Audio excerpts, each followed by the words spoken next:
저는 오늘 이 자리에 서서 다소 좀 무거운 마음을 가지고 말씀을 전하려고 합니다. 왜냐하면은 이런 일이 있군요. 사실은 저희가 집중하는 선교지 중에 하나가 바로 북동부 인디아 나가랜드인데, 여러분 모두가 많이 가보셨고 또 여러분들이 익히 들어서 알고 있는 바와 같이 나가랜드는 크리스찬들이 아주 많이 계신 크리스찬 주입니다. 거의 기독률이 100%를 육박하니까 모두가 다 예수 믿는 사람들이에요.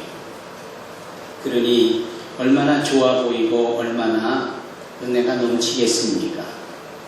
그런데 2년 전에 제가 그곳에 머물 때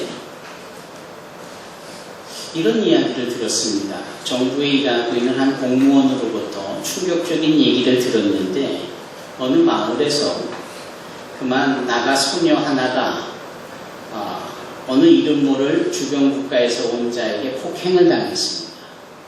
부끄러운 일이고 평생 상처로 남을 만한 일이지요.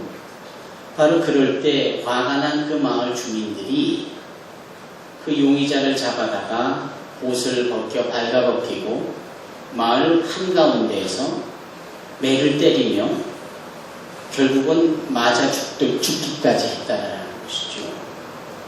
그래서 맞아 죽어 뒹굴어져 있는 벌거벗겨진 시신의 사진을 저를 보여주면서 탄식하고 있다라고 본인이 그런 이야기를 하는 겁니다. 주 예수의 은혜 가운데 있는 자들이 어찌 죄를 졌다라고 하는 그 이유 하나로 사람을 이렇게 무자비하게 온 마을 사람들이 모여서 매를 들어 죽을 때까지 결국은 죽게 할 수 있느냐라는 거죠. 저는 이 2년 전에 이 사건이 대단히 충격적이었습니다. 그리고는 어디 가서 이 말을 부끄러워서 하지 못했습니다. 제가 사랑하는 나가랜드에 이러한 일이 생겼다는 것이 개인적으로 참 가슴 아픈 일이기 때문에 바로 어제입니다. 동일한 일이 나가랜드 시내 디마푸르에서 있었습니다. 똑같은 일이 생겼습니다. 이번에는 어느 한 마을의 배경이 아니라 50만 명이 넘게 사는 큰 도시 안에서 그 일이 벌어진 것이고, 그래서 감옥에 가둬져 있는 용의자를 그 교도소까지 흥분하고 화가 난 이 군중들이 몰려가서 기물을 부수고 이 교도소를 심야케 들어가듯이, 그래서 그 안에 갇혀진 용의자를 끌고 나와 시내 한복판에서 옷을 벗기고 죽을 때까지 했습니다. 그리고 결국은 죽어진 이 시신을 탑에 매달았습니다. 잔인하지요. 이런 폭동과 같은 이 성난 군중들의 행위가 이슬람권에서만 벌어지는 일인 줄을 알았더니 오히려 기독교의 높은 신앙률을 보고 있는 나가랜드에서도 벌어지고 있다는 사실입니다. 그것이 어쩌다가 한 번이 아니라 그런 일이 생길 때마다 거의 본인들이 심판하듯이 그런 일을 행해버리고 마는 일이 신문으로 뉴스로 전 세계에 알려지고 있습니다. 보통 일이 아닌 겁니다. 저는 그것을 보고 눈물을 흘렸습니다. 갑자기 울고 있는 내 앞에 있던 제 아내가 왜 우냐고 당황해서 물을 때 조근조근 설명하면서 이럴 수가 있는가 하는 점에 대해서 너무나 가슴이 아파서 흘리는 제 눈물로 제 아내도 함께 울기 시작을 했습니다. 여러분, 이것은 마침 나가랜드에서 오신 두 분에 대하여서 이분을 앞에 두고 드리는 말씀이기에 더욱 미안한 마음도 들지만, 한편으로는 나가랜드를 넘어서 모든 이 믿는 사람들에게 경종을 울릴 만한 일이라고 생각을 합니다. 우리 안에 혹이나 그와 같은 죄악의 잠재력은 없을까? 가능성은 없을까? 우리 주님께서 소위 종려나무가지를 흔들어대는 사람들 앞에 환호와 환영을 맞으면서 그 예루살렘에 입성하고 나서 3일 만에 똑같은 자들에 의하여서 십자가에 달아 죽여라 죽이라는 소리와 더불어 주님은 침뱉음을 당하여야 했고, 주님은 매를 맞아야 했고, 주님의 살이 떨어져 나가고 피가 흘려야만 했고, 가시 멸류관을 쓰여야만 했고, 조롱을 당하여야만 했습니다. 그리고 마침내는 십자가에 달려 죽으셔야만 했습니다. 그 예수를 죽게 한 이들은 로마 병정이 아닙니다. 바로 예수님을 그토록 환영했고, 그리고 돌연 바뀌어 예수를 십자가에 못 박아 죽여라라고 외쳤던 그들은 동일한 사람이었습니다. 어쩌면 동일한 사람들이 이렇게 선과 악이 동시에 양면성을 가지고 이중적으로 나타내질 수 있는가?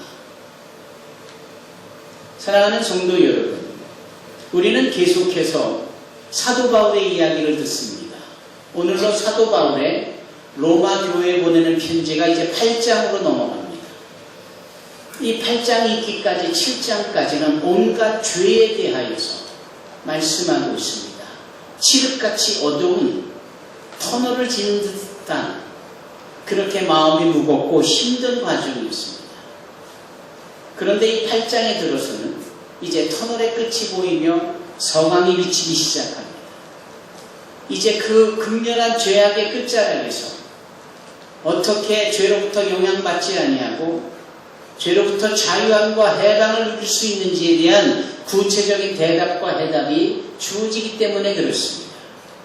그런데 여기까지 있기까지는 사도 바울의 논리정연한 죄에 대한 심판과 또는 고소와 또는 설명이 있었던 것이 분명합니다만, 무엇보다도 자기 자신이 바로 이와 같은 죄에 종노릇하고 있다는 사실을 폭로함으로 인하여서, 자기 고백적인 이야기가 이 7장에 가득함으로 인하여서 이 일이 곧 우리의 일이라는 사실로 인식이 되어지는 겁니다. 남 얘기가 아니라 이건 내 이야기구나, 이거 우리의 이야기구나 라는 것이, 우리 모두가 크리스찬이고 우리 모두가 다 은혜 가운데 있고 우리가 예배를 드린다라고 하면서 우리보다 훨씬 더 나은 사도 바울 스스로가 고백하기를, 내가 무엇이 옳은지를 알고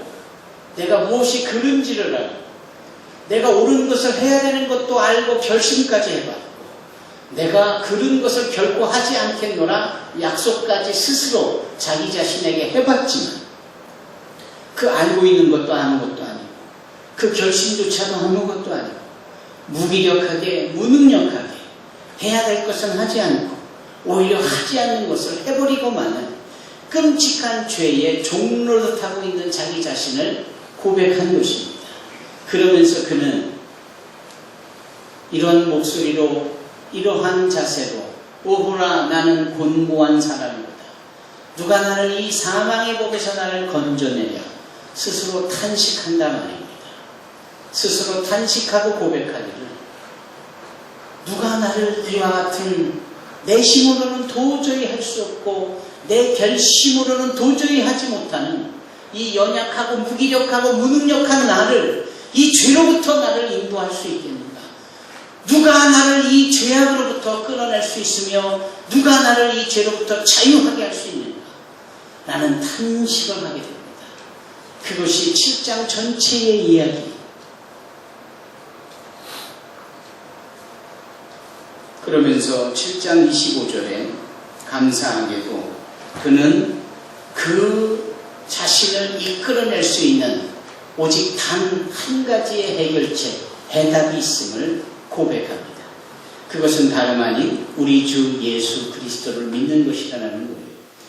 예수 그리스도만이 우리를 이 기가 막힌 웅덩이에서 우리를 건지시고, 예수 그리스도만이 이 죄악으로 몸부림치는 우리를 이끌어내실 수 있는 분이야. 그것으로 인하여서 하나님께 감사하다라고 고백을 하며 이 로마서 7장은 마쳐집니다. 사랑하는 성도 여러분, 오늘 일부 예배 때에 우리 성도들을 보니까 유난히 얼굴이 무겁더군요. 낯빛이 무겁더군요. 그만큼 삶이 고단한 것이 됐고, 지난 한 주간의 삶이 별로 그렇게 승리로 채워지지 못한 삶이었던 것들의 증거겠죠. 무엇이 그렇게 힘들었습니까? 무엇이 그렇게 괴롭게 여러분들을 만드셨습니까?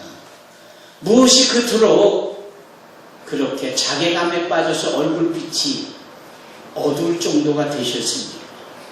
그러나 어찌 보면 그것은 너무나도 당연한 것이고, 우리 신앙에 내가 주 예수를 본받은 것처럼 너희는 나를 본받으라라고 당당하게 말할 수 있었던 사도 바울조차도 한편으로는 죄가 가득하고 죄에 흔들대며 죄의 영향권에 있다는 사실을 고백하며 오라가는 곤고한 사람이다라고 할 만큼 했으니, 우리가 뭘 그리 대단하다고 죄로부터 떳떳하게 승리할 수 있었겠고, 우리 모두가 얼마나 승리의 기쁨을 누릴 만큼 우리의 삶이 그렇게 강했겠느냐 하는 점에 대하여서 서로 위로를 주고 받았을 때 모두가 다 고개를 끄덕이는 상황이 됐습니다.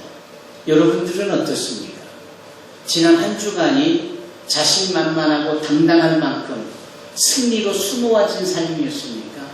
아니면 여기 사도 바울처럼, 아니면 우리 일부 예배 때 예배드린 여러 성도들의 그 모습처럼 걸핏하면 넘어지고 죄에 억눌려서 숨쉬기조차 괴롭고 양심에 찔려서 가슴을 치어야 하고, 뭐 꼭 이렇게 살아야 하나? 라는 이런 치명적인 언어까지도 말을 하는 상황이 되지는 않았었습니까? 그런데 놀랍게도, 그런데도 감사하게도 이와 같은 우리로부터 그 모든 어려운 상황에서 끄집어내고 자유케 하고 해방시킬 수 있는 한 분이 계셨으니 그분이 바로 예수 그리스도라는 사실입니다. 우리 주 예수 그리스도로 말미암아 하나님께 감사하리로다. 여러분, 이 예수께서 우리를 이 기가 막힌 죄악의 구렁텅이에서 건져내어 우리를 살리시는 분인 줄로 믿습니다. 오직 예수님만이 우리의 해답입니다. 예수님만이 우리의 정답이 되시는 거예요. 어떤 청년이 저한테 이런 표현을 하더군요. 그 청년이 꼭 우리 교회 청년인지 아닌지는 제가 항구하겠습니다만, 교회가 너무 아마추어예요. 그래서 재미가 없어요. 그러더군요. 그래서 네가 말하는 프로는 뭐냐?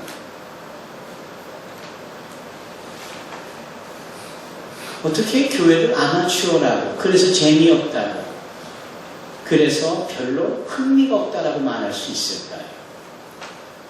멋들어지고 근사하게 기가 막힌 프로그램들이 줄줄이 이어지고, 정말 입이 쩍 벌어질 만한 예배당이 갖추고, 정말 모두가 다 프로페셔널해서 찬양대도 멋진 화음으로 그렇게 드려야 그게 다 은혜고 그게 다 좋은 거냐? 그런데 너 자신은 과연 하나님 앞에서 프로냐?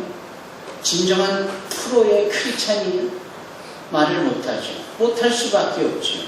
그러면서도 아마추어를 이야기하고 아마추어이기 때문에 별로 그렇게 관심도 흥미도 못 갖고 있다라는 말을 할 때, 참 보통 착각도 큰 착각이 아니구나. 여러분, 왜 느닷없이 이런 말씀을 드리느냐면, 교회에서 예수님의 말씀에 대한 거 왜 뭘 얘기해야 돼요?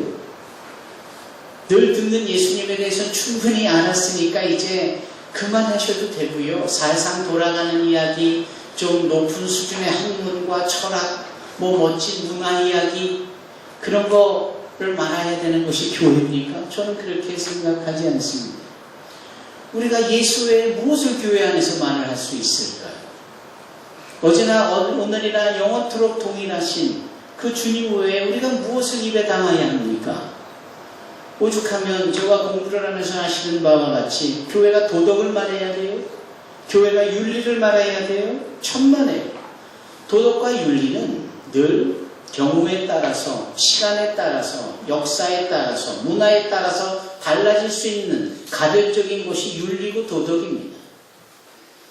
그러나 하나님의 속성인 거룩은, 하나님의 말씀인 진리는 동서고금을 막론하여 문화나 전통이나 역사나 각 나라나 100년 전이든 2000년 전이든 3000년 전이든 2015년 지금을 사는 우리에게든 변함없이 요구되어지는 우리 인생의 진정한 기준일 수밖에 없는 거예요. 그래서 우리가 하나님의 속성이요 그분의 성품인 거룩을 배워 익힐 때 사람들끼리 말해야 되는 소위 윤리나 도덕 따위는 우리가 얼마든지 능히 감당할 수 있는 겁니다. 거룩은 행하지 아니하고 인간들끼리 만들어낸 윤리나 도덕을 지키고 행한다고 해서 사람이 삽니까? 사람이 변화되어지는 건가요? 그렇지 않은 겁니다. 여러분, 아주 분명한 선명한 이 예수 그리스도의 십자가의 은혜 외에는 어떤 것도 기대하지 마십시다. 예수 그리스도의 은혜 외에는 모든 것을 다 배설물로 여겼다라고 하는 자가 바로 이 사도 바울이에요. 그가 자신의 이 엄청난 한계에서 오직 그리스도 예수만이 진정한 자신을 해방시킬 수 있고 자유케 할 수 있는 이 죄악에서 영향권에서 건져낼 수 있는 해답이요 정답이라는 사실을 고백하며 하나님 앞에 감사하고 있지 않습니까? 우리가 이 예수로 인하여서 행복할 수 있기를 바랍니다. 이 예수님만이 진정한 우리의 해답인 거예요. 나머지는 다 속꿉장난과 같은 거예요. 그저 우리끼리 서로 역할을 주고 가짜인 줄 뻔히 알면서도 만족해하고 뭐 그런 속꿉장난 말입니다.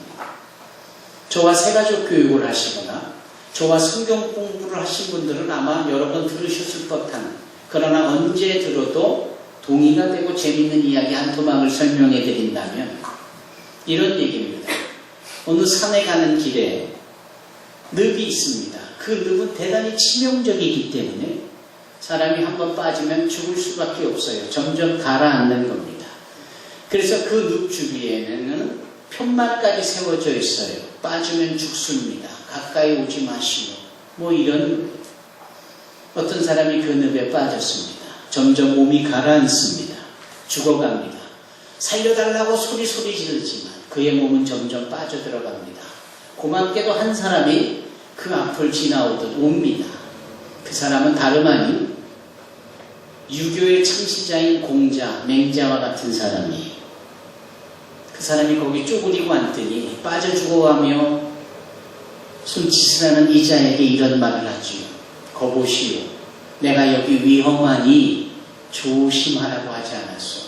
여기 편말도 내가 박아놓은 것이오.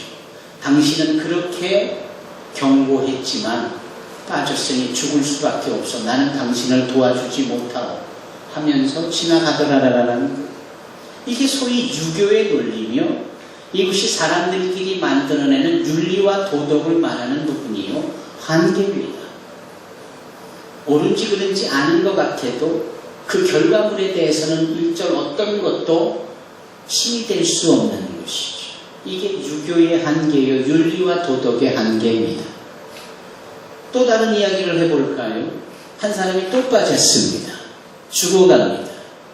마침 그때 지나가는 사람이 있고 그자 역시도 가까이 옵니다. 그 사람은 불교의 창시자인 석가모니예요. 부다입니다. 그 붓다가 말하는 말 좀 들어보십시오. 뭐라고 합니까? 어이 죽어가는 양반, 요 앞에까지 있는 힘을 힘껏 다 해보시오. 그럼 내가 당신을 구해내겠소. 라는 거예요. 그럴 힘이 있으면 그냥 나오면 되지. 그렇지 않겠어요? 여러분 세상사 고달프고 죄악으로 죽어가는 사람들에게 득도해야 된다, 해탈해야 된다, 범민 가운데 있어야 된다, 보리수 나무 밑에서 자아성찰해야 된다. 이게 뭐 그리 큰 도움이 됩니까? 이게 과연 죽어가는 우리를 건져낼 수 있습니까? 붓다 스스로도 그렇게 미동도 하지 않아서 그렇게 꼬불꼬불하는 달팽이가 온몸을 타고 올라가 그 머리에 올라 그 머리가 꼬불꼬불해 보이듯이 미동도 하지 않고 보리수 나무 밑에서 득도를 하고 자아성찰을 해보면서 인생은 더럽다라는 것을 깨달았지만 그 역시 죽고 말았지 않습니까?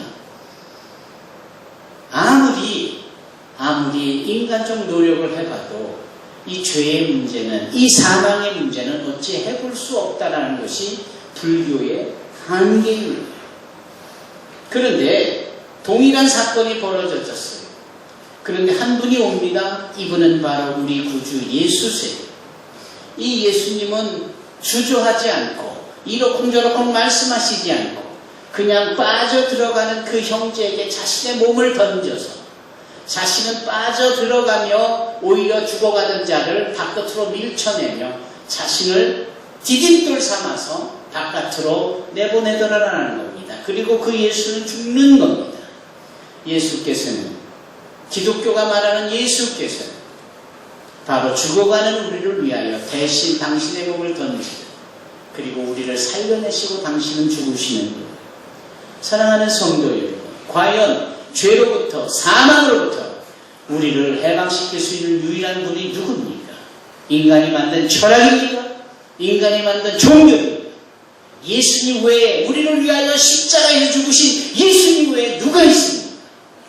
바로 그 사실을 사도 바울이 자신의 끊임없이 마음속에 도사리고 있는 악한 행동과 악한 생각과 선해야 된다는 지식이 부딪히며 갈등하고 반복하고 마치 전쟁하듯 싸우면서 번번이 실패하는 자기 자신을 고백하면서 자신의 힘으로는 어찌할 수 없지만 내가 하나님께 감사한 것은 그 아들 예수를 통하여 우리를 살려내시기 때문이다라는 겁니다. 예수 외에는 우리를 살려낼 자 없습니다. 예수 외에는 우리의 소망이 될 수가 없는 겁니다. 그래서 사도 바울은 바로 그 결정의 내용을 오늘 로마서 8장 1절에 이렇게 말씀하고 있는 겁니다. 그러므로 이제 그리스도 예수 안에 있는 자에게는 결코 정죄함이 없다 라고 말씀하는 겁니다. Therefore there is now no condemnation for those who are in Christ Jesus. Today's sermon, even I just preaching with my own dialect, Korean language only, but I do believe the Holy Spirit touch your soul and mind to understand what we enjoy the sermon. That is the justifications which provided by Jesus Christ only. There is no other way that we can be saved except Jesus Christ. Amen. 여러분, 그러므로 그리스도 예수 안에 있는 자에게는 결코 정죄함이 없다. 이 외침은 얼마나 놀라운 외침이며 7장까지 달려온 이 죄의 극렬한 영향권 속에 탄식하며 그렇게 간신히 호흡하고 있는 이 사도 바울에게 얼마나 생명줄과 같은 외침이요 선포입니다. 그러므로 그리스도 예수 안에 있는 자에게는 결코 정죄함이 없다라는 말씀. 이것이 우리에게 진정한 해답의 확증이 되는 겁니다. 예수 안에 있으면 되는 거예요. 예수 안에 있으면 되는 겁니다. 2절에도 나오잖아요. 이는 그리스도 예수 안에 있는 생명의 성령의 법이 죄와 사망의 법에서 너를 해방하였습니다. 할렐루야. 우리 안에 그렇게 예배드리며 거룩한 얼굴을 하고 있다가도 돌연 스스로 심판하려고 하는 하나님 앞에서 이 월권행위는 분노하는 폭도들처럼 변하여서 예수를 또 한 번 십자가에 못 박고야만은 우리의 이 지긋지긋한 죄악의 본성, 이것은 우리가 어찌 해볼 도리가 없는 영역입니다. 다만 우리가 그리스도 예수 안에 있으면, 우리가 그분의 은혜 안에 있으면 그분의 은혜로 이 죄가 단절되어지고, 오늘 여러분 신명기 말씀 읽으셨습니까? 그 말씀에 나오는 말씀처럼 한 길로 왔다 7길로 떠나가는 역사가 있게 될 줄로 믿습니다. 그리스도 예수 안에 있는 것, 이것이야말로 해답이요 정답입니다. 많은 실수와 허물과 과오가 있지만 여전히 지긋지긋한 옛사람의 구습이 나를 뭉개고 지름통이에 그렇게 더러운 곳에 있게 하지만 그리스도 예수 안에 있는 이 믿음만 있다면 우리는 살 수 있는 것이고, 우리에겐 또 다른 기회가 주어지는 것이며, 우리는 여전히 예수의 은혜로 인하여서 괜찮은 겁니다. 왜냐하면 예수 안에는 성령의 생명의 법이 있기 때문에, 우리가 예수 안에 있으면 성령의 생명의 법이 우리의 악한 본성과 죄악의 흔적과 이 죄의 유혹과 지긋지긋한 쓴뿌리와 같은 것들을 해결해 주시고 잘라내버리고 단절해버리고 우리를 회복시켜 주시기 때문입니다. 사랑하는 성도 여러분, 믿음 생활을 아무리 오래 했어도 설령 내가 모태에서부터 어머니의 믿음과 신앙의 영향권 속에 있어서 태어났다고 해도 내가 그리스도 예수를 온전히 인격적으로 만나 믿어야 하는 것이고, 그것이 고백되어야 진정한 나의 해답이 되고 나의 정답이 되는 거예요.